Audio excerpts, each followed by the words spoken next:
El libro de San Juan capítulo 15 verso 5 dice: yo soy la vid, vosotros los pámpanos.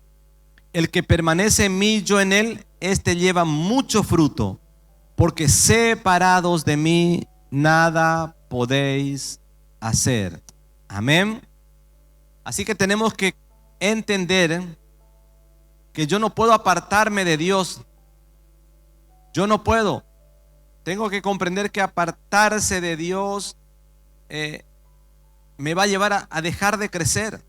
Es decir, necesitamos sí estar pegados a Él. Pegados a Él. Por eso dice Efesios 6:10, por lo demás, hermanos míos, dice: fortaleceos, ¿dónde? En el Señor y en el poder de su fuerza. Fortaleceos en el Señor y en el poder de su fuerza. Ahí es donde tenemos que fortalecernos. Tenemos que comprender que solamente Dios en nosotros es lo que hará la diferencia en la carrera de la vida. Cuando yo le dé a mi razón, cuando yo le dé a mi vida natural más que a Dios, cuando le dé más crédito que a Dios, es cuando es como que tengo el vehículo en neutro. Es como que tengo neutro. Porque a Dios le encanta hacer cosas. Y aún en medio de los momentos en que pareciera que nunca nada va a suceder. Porque Dios quiere mostrar su poder. ¿Me entienden? Entonces tenemos que cambiar esa manera de pensar. Necesitamos estar constantemente unidos. ¿A quién? A la vid. Porque somos los pámpanos. Isaías capítulo 40 dice: Él da esfuerzo ¿a quién? Al cansado. Él te da esfuerzo. Multiplica las fuerzas ¿a quién? Al que no tiene ninguna. Es decir, Él es el que nos va a dar el esfuerzo. No hay otro. No serán mis méritos, no será mi capacidad, no será mi inteligencia. Si yo quiero avanzar, no debo apartarme de Él. Mi vida debe ser una vida de expectativas. Desde que me levanto: Señor, hoy es un día de milagros. Hoy es un día de milagros. Hoy es un día de milagros. Y que vamos a tener días horribles, no importa. Pero la Biblia dice: antes que el sol se ponga, antes que ese sol se ponga, yo voy a volver a estar unido otra vez de nuevo a la vid. Voy a volver a convertirme en un pámpano, porque el día todavía no terminó y Dios todavía tiene algo por hacer conmigo. Pero te dirá: pastor, pero si yo no me aparto. Involucrate e involucrale, sean uno con Él. Uno con Él. Ay, se le voy a decir a Dios que me ayude a picar la carne. Sí, ¿por qué no? Se te va a multiplicar la carne. Ay, le voy a decir a Dios que no sé, voy a buscar el agua con Dios. Sí. Y orarle a tu agua para que el agua tan fea para que no te haga mal. Entonces hay cosas mínimas. Nosotros pensamos por nuestra estructura de pensamiento que solamente a Dios le puedo afectar cuando el cáncer está terminal, le puedo involucrar. Cuando ya llegó la bancarrota, cuando te llegó la carta de documento que te van a desalojar. Ay, sí, para eso el Señor. Pero Dios es alguien que quiere involucrarse con nosotros desde lo más mínimo. Ay, pero si yo sé, como si yo estudié para eso, no importa. Involucrate, involucra al Señor y vas a ver cómo las cosas comienzan a suceder y comenzás a avanzar. Porque si no avanzamos en esas pequeñas cosas, mucho menos vamos a poder avanzar en las grandes. Entonces, queremos avanzar, estemos unidos y recibamos todo lo que la vid quiere darnos. Porque pensamos que para cosas grandes nomás, como según nuestro criterio. Pero ¿sabe qué grande que es que cambie tu vocabulario? ¿Sabe qué grande que es que ya no diga más malas palabras? Eso es grandísimo en el reino. Tiene un peso tremendo. Los demonios salen avergonzados. Ah, pastor, yo pensé que era para que lo grande era comprarme un avión, por ejemplo. No, eso va a venir después, cuando aprenda a hablar bien. ¿Me entienden? Cuando recibas todo lo de la vid. Lo segundo, y es tan importante, el apóstol Pablo le dice a los filipenses: hermanos, le dice en el capítulo 3, verso 13, Y esto para mí es clave. Yo mismo no pretendo haberlo ya alcanzado, pero una cosa hago, dice, olvidando ciertamente lo que queda atrás y extendiéndome hacia lo que está adelante.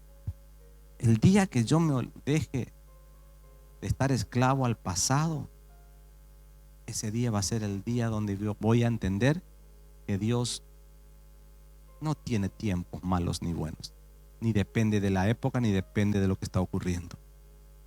¿Por qué? Porque el error del pasado es una carga que a veces a muchos no le deja avanzar.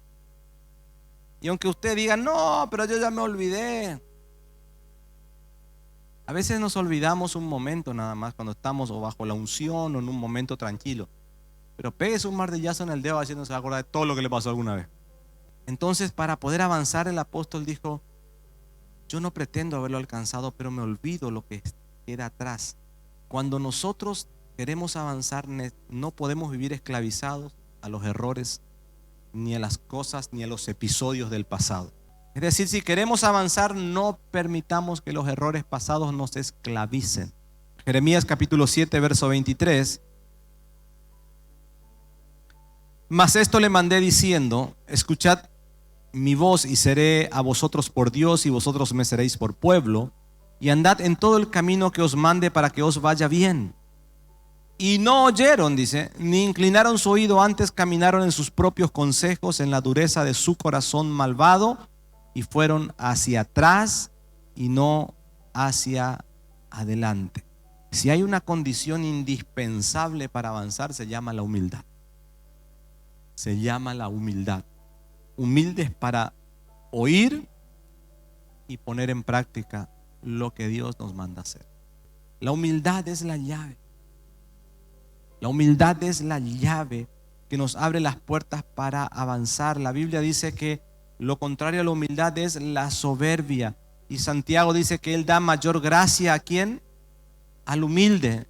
Y resiste ¿a quién? Al soberbio. Entonces necesitamos entender esta verdad. La gracia de Dios viene cuando hay alguien humilde. Primera de Corintios 15:10 dice, pero por la gracia de Dios soy lo que soy, dice. Y su gracia no ha sido en vano conmigo. Antes he trabajado más que todos ellos, pero no yo, sino, ¿quién dice? La gracia de Dios conmigo. Y cuando yo entiendo que es pura gracia, entonces Él me da mayor gracia, dice, y no me resiste. Pero sabe que la humildad y la valentía y el esfuerzo van juntos de la mano. Porque el esfuerzo es una llave importante. Porque cuando me esfuerzo, y es algo tan complejo, porque muchas veces ese esfuerzo y esa valentía quieren convertirse en una corona de orgullo para mí. Mi esfuerzo y mi valentía. Y el Señor dice, sé esforzado nomás y valiente. Por eso el esfuerzo es bueno. Quiero que entienda, porque esto es lo que le dijo a Josué. Pero no vemos en ningún momento a Josué en su esfuerzo y en su valentía. No lo vemos en ningún momento diciendo, gracias a que hicimos esto, gracias a que hicimos lo otro. Sino que lo vemos a Josué en su esfuerzo y su valentía poder ir, como dice la palabra, donde quiera que vayas. Y iba para acá y había victoria, iba para allá, había victoria, y hacía esto y tenía victoria. Porque es tan importante la humildad, el esfuerzo y la valentía. Porque el esfuerzo y la valentía cumplen una función importante. No nos provocan a no retroceder, pero no es nuestro. Porque es una cadena, es algo que se viene, es como que se viene desencadenando cuando primero entiendo que Dios puede bendecirnos, luego comprendo que Dios no tiene tiempos, luego sé que para Él las épocas no importa si es linda o es mala, pero entonces comienzo yo a estar unido a Él.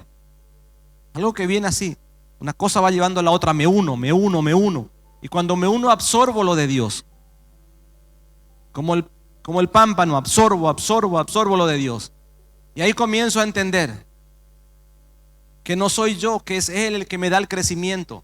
Soy como la uva, voy creciendo, pero no por esfuerzo propio. Voy creciendo, pero porque Él mismo va inyectando todo lo que necesita en mi vida. Y va dándome todo lo que yo necesito. Es decir, Él me da el esfuerzo, Él me da la valentía. ¿Me comprenden?